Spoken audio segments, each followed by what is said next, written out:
everybody, it's Miss Fox again. Last time I met with you, I introduced you to my dog, Pearl. This time, I want to introduce you to the fantastic Mr. Fox.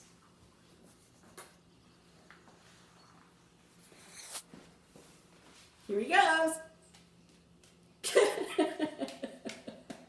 Yes, and that is the fantastic Mr. Fox, who's going to hold the camera now so I can read you another story. Are you ready? It's another gem from the gallery of our lunch buddies, and it's called The Hunt for the Freezy Beam 4000. Roaming around the Atlantic Ocean in his shiny new submarine laboratory, Dr. Bunsen was busy working on his newest invention, the Freezy Beam 4000. It was a handheld ray gun that freezes people and solid objects into a thin layer of ice. He was close to getting it to work. He was about to try it out on a mannequin. And we have an illustration of Dr. Bunsen.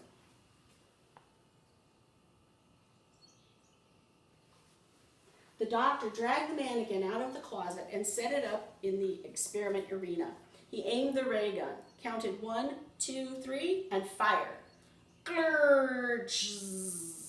Went the ray beam on the mannequin. The mannequin broke into pieces, which immediately dematerialized into thin air. "Oh no," cried Dr. Bunsen. "That was my last mannequin." He sighed. "I have to get back to work on this. I also need to buy more mannequins," groaned the doctor.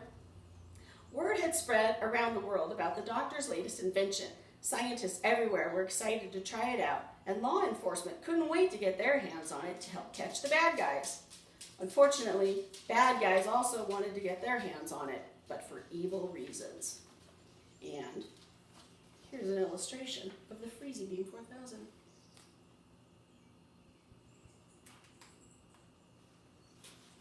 Word had spread, and Dr. Bunsen was so preoccupied with his failed experiment that he didn't notice a message pop up on his supercomputer.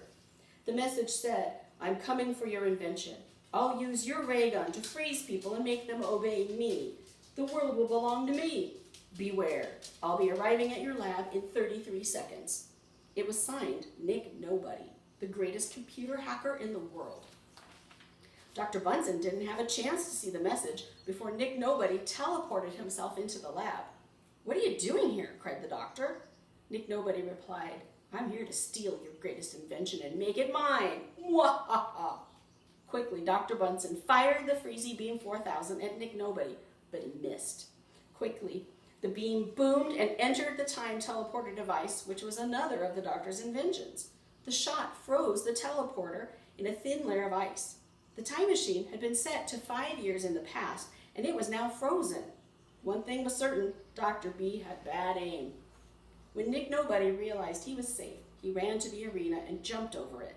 He tried to grab the ray gun out of Dr. B's hands, but failed. He landed face first in front of Dr. B. As he hit the ground face first, Nick Nobody cried out, "Ouch! I thought I could jump that high, but I must have forgotten my jumper boots. Wait, I am wearing them." Ever the curious inventor, Dr. B asked, "Why didn't they work?" Nick Nobody ignored the doctor's inquiry. He front flipped up from the ground to make another attack attempt, but Dr. B had already escaped in his backup time machine and had slammed the door shut. He tapped the tinkle timeometer and set the controls to the moment just before Nick Nobody's evil message had appeared on his computer screen. Boom, bang, zzz. After several seconds of made-for-TV movie special sound effects, he arrived in his lab just after the mannequin exploded. He had just enough time to read the message on his computer screen and create a force field around the submarine, preventing Nick Nobody from entering. And here's a picture of the time machine. Instead, Nick Nobody's teleportation beam bounced off the sub and threw him all the way back to his secret lab on a deserted island deep in the Pacific Ocean. To make matters worse, when Nick Nobody looked down, he was wearing a hula skirt. "Wah!" he cried. He felt silly in that hula skirt, but he had to admit it was quite squishy. To be continued. So, readers, I would challenge you to come up with an idea or two about how this story should end, or what other events should happen in this story before we finish it up. And Put them in your comments at the end of the video. And when we get back to school, I'm going to have a gotcha ticket for each of you. Because you know there's nothing Miss Fox likes more than giving out gotcha tickets. All right, guys, be awesome, and I'll talk to you soon. Bye.